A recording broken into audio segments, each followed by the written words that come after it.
Hi everyone, I'm Miss Brown. And I am Ruff Ruff, the peaceful dog. And this is Counselor Corner. What's going on, Ruff Ruff? Shh, I am manifesting peace.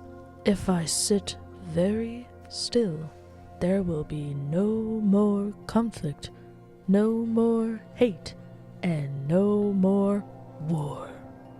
Well, I appreciate your calmness and your dedication to peace, but I hate to break it to you that conflict is an important part of everyday life. Well, ever since we talked about conflict resolution, when Scotty and I were at war, well, ever since then, I noticed, Miss Brown, there's conflict everywhere. That's right. We're all so different, and communicating with one another is really hard sometimes, and it's not easy to get it right all the time. Conflict happens all the time, but it doesn't mean conflict is bad. In fact, if we'd like to avoid things like war, one way is to get really good at resolving conflict like you did with Scotty after that time at recess. Oh, well, I would like to be really good at solving conflict, and I really don't want to be afraid of it, but conflict seems so scary. Totally. There are little conflicts that happen every day, and they can become really big if we don't handle them well. I just kind of have been trying to, hide from all the conflict. I get it. We all approach conflict differently. Some of us avoid it like turtles. I'm not a turtle, Miss Brown. I'm a dog. We've talked about this before. I know, but you know how turtles get scared and they hide under their shells? Some of us do that when conflict happens. Oh, it sounds like that isn't the right way to handle conflict. Why can't we just hide from the problem? Well, what do you all think? If we avoid all the conflicts, what could happen? Oh, anger might build up and we might explode on someone later like a big anger volcano. Definitely. It can damage your relationships and hurt your own mental health. Maybe not right away, but eventually. So some avoid the conflict like a turtle and stuff it all down until maybe it explodes one day. And then some people try to force and control the conflict like a shark. Oh, like when Gerald the other day got upset in soccer and pushed Scotty to the ground? Yeah, they try to solve the problem by force, sometimes even physically. Other times they might use words or shouting to intimidate another person.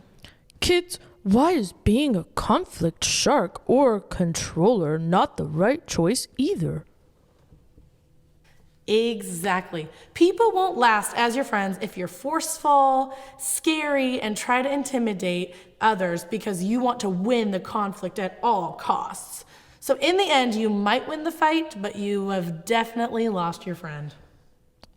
Oh, I don't want to win that bad. Me either.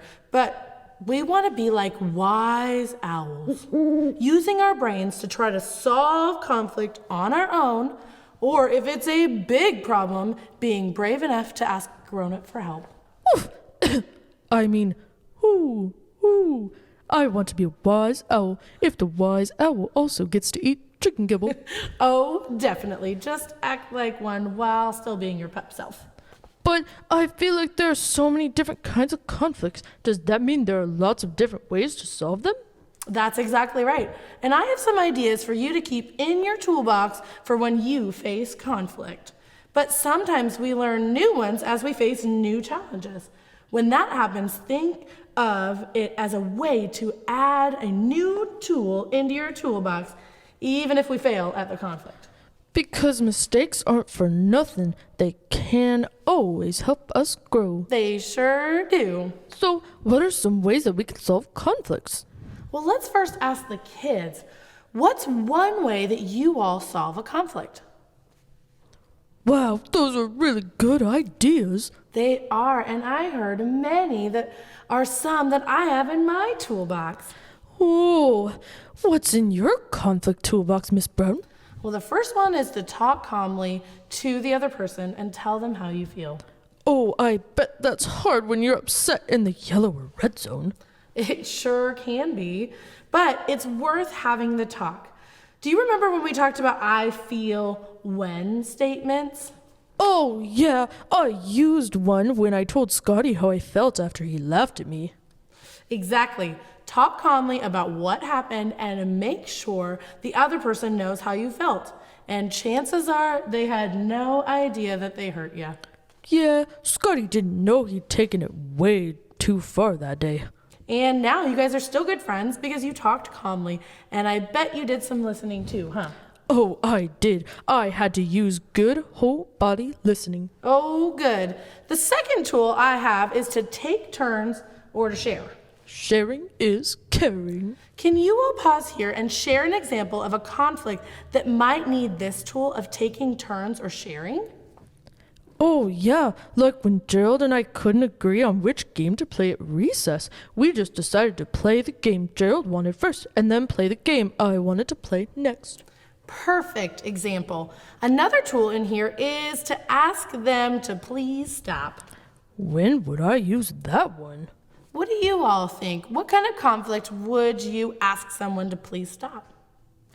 Oh, like if I was on the carpet at carpet time and someone kept trying to whisper in my ear while my teacher was talking. Yeah, great idea. And if they didn't stop, you could raise your hand and ask your teacher if you could sit somewhere else since they aren't being respectful of your space or of you trying to learn. That brings us to the next one. In some conflicts, we can walk away and let it go. Walk away? When would I do that? Can you help me think? My mind just thinks, this is war. Great ideas. If someone is being kind of rude, you can choose to walk away and play something else. It's not worth your time. But sometimes you might need to walk away so that you can stay calm and get a grown-up for help. Like if someone punched you, you shouldn't hit back. You should walk away and go tell a grown-up. What? Aren't I supposed to defend myself? Yes, but the best way to defend yourself at school is to get help from a grown-up. If you hit back, what could happen? Well, I am really strong, so they'd probably get hurt. Sure, but also you'd end up in big trouble just like the person who punched you first. At school, it doesn't matter. You'll get in trouble if you hit, even if they hit first. Okay. Your parents might have different rules at home, but at school, this is how it works because we don't want any more people getting hurt and when things get out of control. The next tool to use is to make a compromise. A what? A compromise. That's when you both have to give up something you really want so that you can find something to agree on. It's like choosing your second choice so that you can solve the conflict. Oh, kids, when is a time you would need to make a compromise? Oh, yeah, that's like when Scotty and I had a sleepover and we wanted pizza. Mama Ruff Ruff was going to order whatever kind we wanted. I wanted pepperoni, but Scotty wanted Hawaiian pizza. Instead of fighting, we both decided we liked cheese pizza too, so that's what we ordered. That's a great example and making me kind of hungry. The next one is sometimes we have to use our ignoring tool and ignore what someone is doing. Oh, I have to do that in class all the time. It's really frustrating sometimes because there's a student who tries to get the whole class's attention and starts making noise on his desk. I get so annoyed. But I know that if I look or tell them to stop, it will get worse. I have to ignore it and let my teacher take care of it. Yeah, that's a hard one, but good helping out. I'm sure your teacher is working on it. The next way we can help solve a conflict is to apologize to the other person. Apologize? Yeah, some conflicts happen because there's an accident. Like if you bumped into someone and they fell down, you could just apologize so that you can move on. That solves the conflict. Well, you should help them up first. Oh, totally, you're right. And finally, when in doubt, rock it out. Rock, paper, scissors. I love that game. We can use it to solve conflicts? Yep, simple ones we sure can. When you're not sure who's right and who's wrong, you can play one quick round of rock, paper, scissors, and whoever wins gets that thing, and whoever doesn't just lets it go. What is a conflict that you might not know who is right or wrong and you need rock, paper, scissors? Kids, what do you all think? Pause here and share. Oh, like the other day, there were 2 students in my class who got into conflict when we lined up for recess. They sure could have chosen to rock it out. Uh-oh, what happened? Well, I won't name names, but 2 students quickly ran to line up for recess. One of them stood in front of the other, so he pushed his way to the front of the first boy, and then the other moved back in front of him. One finally yelled out, "Teacher, he cut me!" Ooh, yikes, that didn't have to get so big.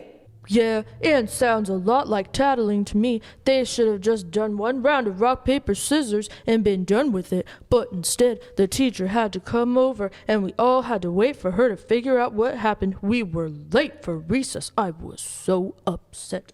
Oof, I am so sorry that they didn't solve that conflict very well and it affected you. Yeah, I was pretty upset. I hate being late to recess. I get that. You know what's cool, Ruff Ruff? Huh. Well, you came to me today all worried about how to deal with conflict and that there's so much conflict in the world. But as we've talked about different ways to handle conflict, it sounds like you're pretty good at it. Oh, yeah, maybe I am. I'm so proud of you. You didn't even know that you were a wise owl conflict manager. Ooh, ooh. Come to me, all who are heavy laden with conflict. I shall help you. Oh boy, it might be going to your head, so we better get out of here. Thank you all for joining us this week on Counselor Corner. Woo, woo. Bye.